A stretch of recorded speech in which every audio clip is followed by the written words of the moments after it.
Y para complementar, sumar, fusionar, entender más respecto a los fenómenos de los grupos extremistas que caminan entre nosotros, léase Los Copitos, la visión de un doctor en ciencias sociales, es investigador del CONICET, es profe universitario, es autor de La construcción del enano fascista, los usos del odio como estrategia política en Argentina, un gran libro de capital intelectual del año 2019. Faltaban 3 años para que un extremista gatillara en el rostro a la vicepresidenta.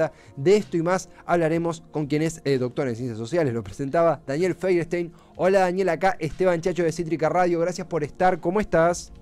¿Qué tal, Esteban? ¿Cómo va? Un placer. Gracias en serio por estar, Daniel.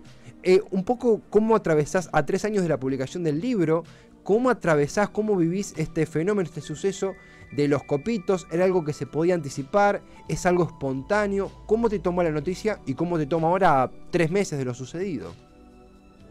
Yo creo que, bueno, es un tipo de construcción que de alguna manera se veía venir, ¿no? Vos comentabas el libro del 19, en realidad escrito, sí, entre el 18 y el 19. Claro. Justo ahora estamos pensando una reimpresión actualizada, digamos, 4 años después, pero claro, yo creo que eran procesos que comenzaron a anidar, que uno diría que yo veo un punto de inflexión muy fuerte en el 2017 con la desaparición de Santiago Maldonado, y que, bueno, comenzaron a crecer y quizás la verdad que no imaginaba que esto podía derivar en un hecho como el atentado a la vicepresidenta, pero sí en que, bueno, comenzó como a circular un conjunto de redes, de articulaciones políticas, de formas de irradiación capilar del odio, que bueno, que podría decir que se ha ido desarrollando y que no, de alguna manera nos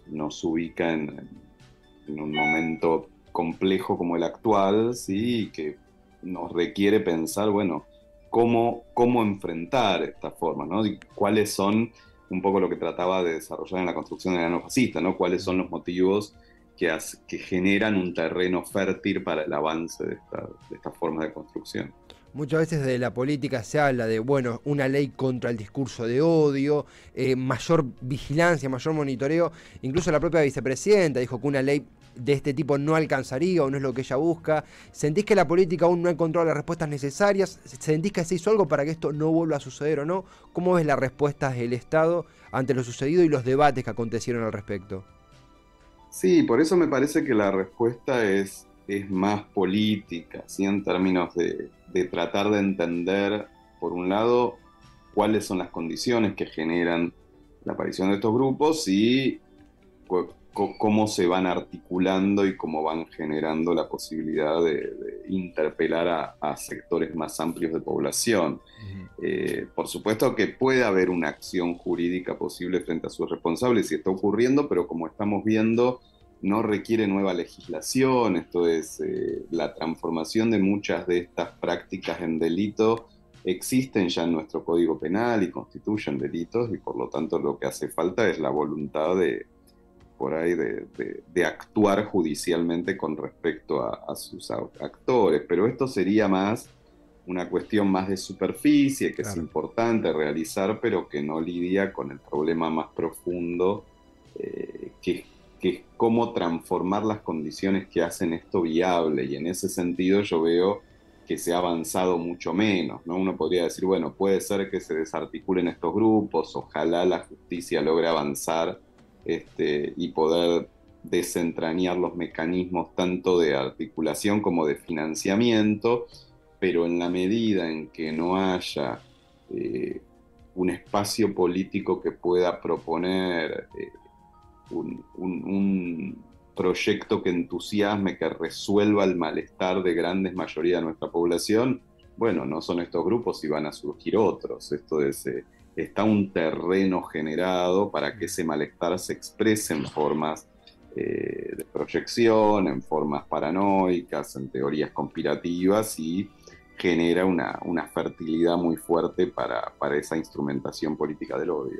Estamos escuchando a Daniel Feierstein, doctor en ciencias sociales, es investigador del CONICET. Daniel, consultarte también por, si se quiere, junto a la hipótesis judicial, hay otra hipótesis más socioeconómica, de que, bueno, estos por ejemplo, los copitos, un grupo de gente caída del mapa por desilusiones políticas, inconsistencias económicas, y que justamente son una célula de entre tantas de grupos extremistas, solo que esta célula se desprendió y activó. ¿Sentís que hay un conjunto, un mapa de organizaciones extremistas en las alcantarillas de la política que empiezan a salir a la luz, o es muy temprano para semejante hipótesis? Y complemento, ¿la economía tiene un rol en esto o es más ideológico, es más político? ¿Cómo vivís ese paralelo? No, yo creo que la economía tiene un rol fundamental en que esto se pueda volver mucho peor, ¿sí? O sea, lo que vamos viendo es que Claro. estos grupos, en particular los que han ido apareciendo, todavía tienen, son muy incipientes y podríamos decir que están muy en los márgenes todavía de la construcción política en Argentina.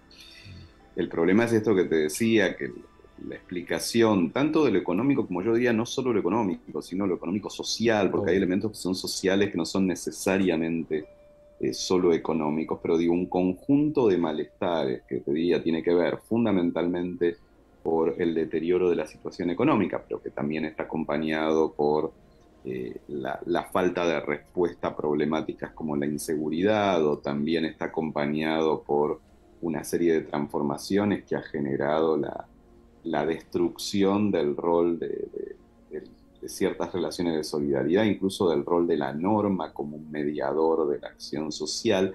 Creo que ese conjunto de malestares van generando una situación que facilita muchísimo bueno, que ese malestar sea canalizado y sea cooptado por estas nuevas formas de la derecha, en muchos casos con estructuras neofascistas. Entonces, bueno, esto que yo alertaba en 2018, 2019, se ha Claro. vuelto mucho más importante en 2022, sin ser todavía una alternativa real política, pero hemos visto que interpela a muchos más sectores. Entonces, los sectores que son interpelados, que de pronto, podríamos decir, esos sectores que oscilan y que de pronto parecen dar su apoyo electoral a fuerzas como la que representa Javier Milei, o que incluso constituyen el núcleo de los halcones del PRO, o que pueden apoyar a figuras del peronismo como Sergio Berni o incluso Guillermo Moreno. Me parece que todo esto tiene mucha posibilidad de seguir creciendo. Pareciera también que el enano fascista no solo se proliferó, sino logró capacidad de acción y logística en estos últimos 3 años nada más, ¿no? ¿Lo sentís así? Exacto, y por eso digo que las dos cuestiones preocupantes son, primero, que han dejado de ser tan marginales y tan Claro, incipientes, claro. y segundo, que uno ve cierta logística que, si bien es, podríamos decir, de algún modo muy elemental, ¿sí? En términos más allá de que estuvo a punto de asesinar a la vicepresidenta, con lo cual muestra también que una logística elemental puede lograr resultados tremendos, ¿no? Totalmente.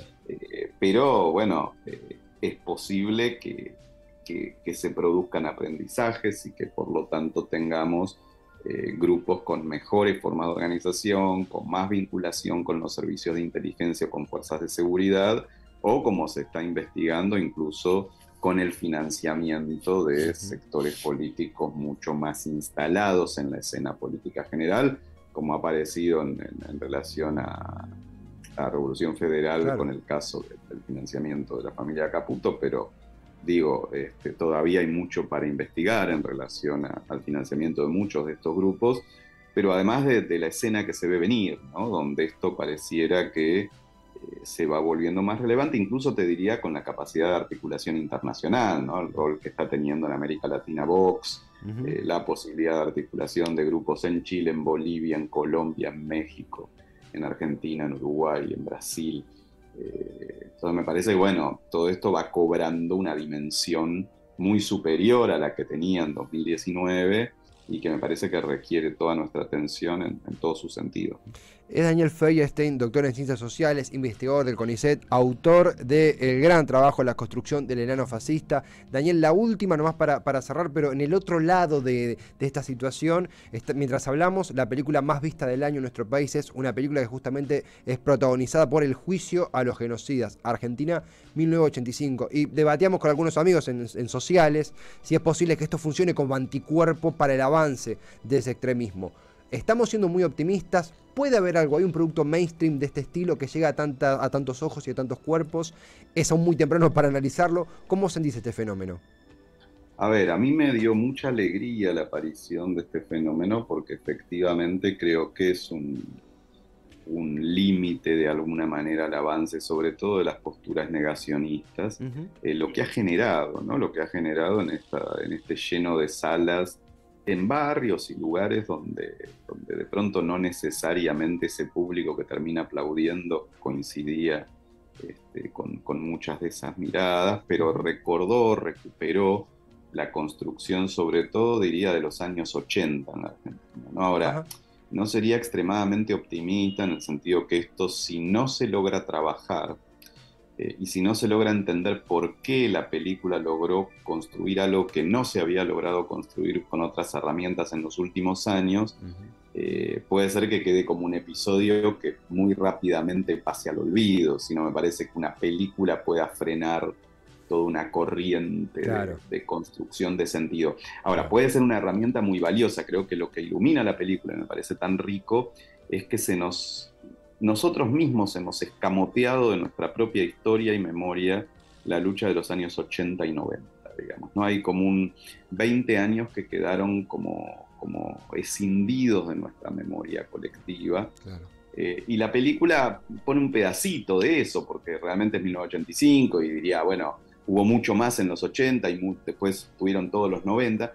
Todo eso está como arrancado, parece que del fin de la dictadura se hubiese pasado al 2003, sobre Mm. todo en el relato kirchnerista, Ujú. y eso me parece que es muy problemático, porque me parece que ha sido muy fuerte en la adhesión al negacionismo de sectores jóvenes. Y de pronto esta película, al reponer los 80, pone un límite a eso, y creo que tenemos que tener la inteligencia de ver por qué pone ese límite para poder aprovecharlo en otra infinidad de iniciativas, porque si no, como te decía, va a ser un momento puntual y después vamos a volver al estado de correlación de fuerza en la disputa por el sentido previo a la película, ¿no? Es un tópico interesantísimo y escuchándote, leyéndote, difundiendo, se tiene más herramientas para abordarlo y para comprenderlo, Daniel. Como conclusión, se viene esto no sabía, es una noticia interesantísima, una reversión de la construcción del enano fascista, ¿esto es así?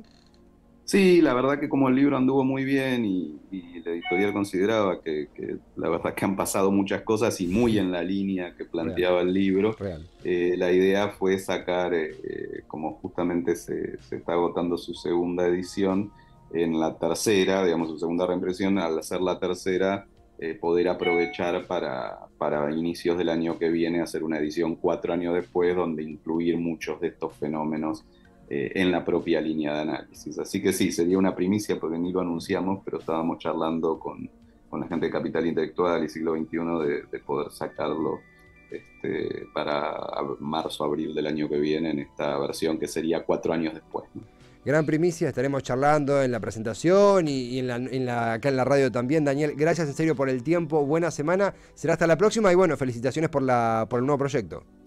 No, por favor, muchas gracias a todos. Placer a él, a Daniel Feierstein, doctor en Ciencias Sociales, es investigador del CONICET y es profesor universitario. El libro que lo recontra recomiendo del año 2019, La construcción del enano fascista, los usos del odio en la estrategia política argentina. Saben el dicho del enano fascista, que dice una periodista italiana, que ahora su nombre se me acaba de escapar, tenía la frase que decía, todo argentino tiene un enano fascista que le habla al oído. Estos pensamientos que aparecen a veces en algunos colectivos que mismo integramos, pero que de repente se ven fortalecidos por episodios extremistas como los que estamos atravesando hoy en día. Esto es parte de la realidad, no estamos analizando otro país que no sea el nuestro, que no sea la comunidad que integramos. Siempre interesantísimo escuchar a Daniel Feierstein, siempre interesantísimo poder conectar con esta visión, con esta lectura de la realidad.